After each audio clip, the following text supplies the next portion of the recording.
Salam sejahtera Malaysia, terima kasih kerana menonton video-video dalam channel ini. Sebelum kita mula, jangan lupa untuk tekan tombol subscribe, share, like dan komen. Let's go! Salam sejahtera dan salam perpaduan kepada seluruh rakyat Malaysia. Berita panas hari ini bertajuk Lupus Hutang Peneroka PN Tak Bentang dalam Belanjawan, tegas Anwar. Berita penuh. Perdana Menteri Anwar Ibrahim kekal dengan pendiriannya yang mendakwa bekas Perdana Menteri Muhyiddin Yassin tidak pernah melaksanakan langkah untuk melupuskan pinjaman peneroka Felda berjumlah RM8.3 bilion ringgit. Anwar berkata memang terdapat persetujuan untuk memansuhkan hutang peneroka Felda, tetapi peruntukan itu tidak dibentangkan dalam belanjawan negara pada 2021 dan 2022. Pengurusi Pakatan Harapan itu berkata dia meluluskan pelupusan itu pada penghujung Jun tahun ini. Saya bagi contoh, memang ada persetujuan dulu, tetapi tak selesai belanjawan 2021 di bawah PN 2022. PN tak ada peruntukan untuk menyelesaikan dan melupuskan hutang Felda. I stand by this record. Hanya dalam belanjawan madani untuk 2023, saya mula serahkan RM990 juta peruntukan awal untuk melupuskan hutang Felda yang hutang peneroka jumlahnya RM8.3 bilion ini, katanya pada majlis temu Anwar di Kedah hari ini. Muhyiddin baru-baru ini membidas Anwar kerana berbohong berhubung langkah kerajaan melupuskan hutang peneroka Felda. Dalam satu kenyataan, Muhyiddin berkata hutang peneroka sebenarnya sudah dilupuskan oleh kerajaan pimpinannya pada 2021 lagi. Anwar menuduh saya tidak melaksanakan pelupusan hutang peneroka Felda. Ini satu pembohongan besar.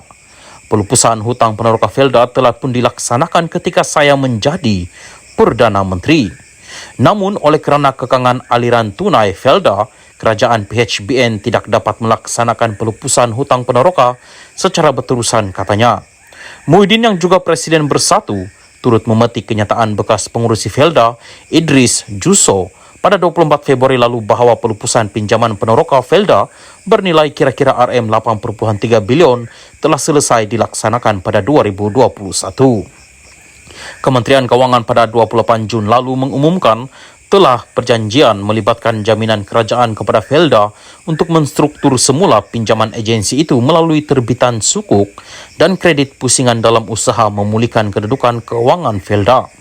Jaminan kerajaan itu ditandatangani oleh Anwar yang juga Menteri Keuangan.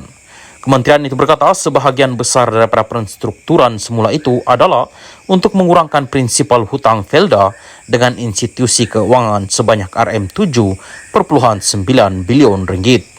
Penstrukturan semula itu juga mengurangkan kos keuangan Felda terhadap kadar faedah yang dikenakan serta membolehkan Felda memberikan pemansuhan 80% hutang peneroka berjumlah RM8.3 bilion yang dilaksanakan pada 2021. Salam sejahtera dan salam perpaduan kepada seluruh rakyat Malaysia. Berita panas malam ini bertajuk Pilih Mahathir, kesilapan Hussein On paling besar. Berita penuh. Kesilapan memilih Dr. Mahathir Mohamad sebagai pemimpin nombor 2 UMNO mengubah hala 7 negara kata pemimpin DAP itu. Serangan terbaru Dr. Mahathir Mohamad mendorong Lim Kit Siang mengenang kembali pengakuan bekas Presiden UMNO dan Perdana Menteri Hussein On mengenai kesilapan terbesarnya dalam hidup. Kesilapan penilaian ini yang mengubah hala 7 negara menurut veteran DAP itu telah meletakkan Dr. Mahathir di landasan kekuasaan. Perdana Menteri Malaysia yang ketiga Tun Hussein On memberitahu saya selepas persaraannya pada tahun 80-an yang kesilapan terbesar dalam hidupnya adalah menjadikan Mahathir sebagai timbalan Presiden UMNO pada tahun 1976 yang telah membolehkan Mahathir menjadi Perdana Menteri sebanyak 2 kali selama hampir suku abad, katanya. Lim berkata ini membolehkan Mahathir menjadi Perdana Menteri sebanyak 2 kali dari 1981 hingga 2003 dan 2018 hingga 2022. Namun, perlu diingatkan Mahathir menjadi Perdana Menteri kali kedua kerana sokongan PH. Sementara itu, Lim berkata Hussein pada ketika itu silap memilih Mahathir berbanding Ghaffar Baba Tengku Razalik dan Ghazali Syafi'i selepas tempoh ketidaktentuan selama 6 minggu. Lim membangkitkan hal ini apabila Mahathir mendakwa mempromosikan Malaysia yang majmuk, melanggar perlembagaan persekutuan dan memomokkan DAP sebagai ancaman terhadap negara Melayu dan Islam. Lim juga mengulas dakwaan bekas Perdana Menteri itu bahawa DAP dengan 40 ahli parlimen mempunyai pengaruh kuat ke atas Perdana Menteri Anwar Ibrahim untuk menjadikan Malaysia sebuah negara sekular.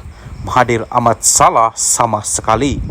Adakah DAP yang ada 42 orang ahli parlimen selepas pilihan raya umum 2018, angka yang lebih besar berbanding dengan sekarang, menggugut Mahathir selama 22 bulan dia mengetuai Kerajaan Pakatan Harapan untuk menggantikan Islam sebagai agama rasmi negara.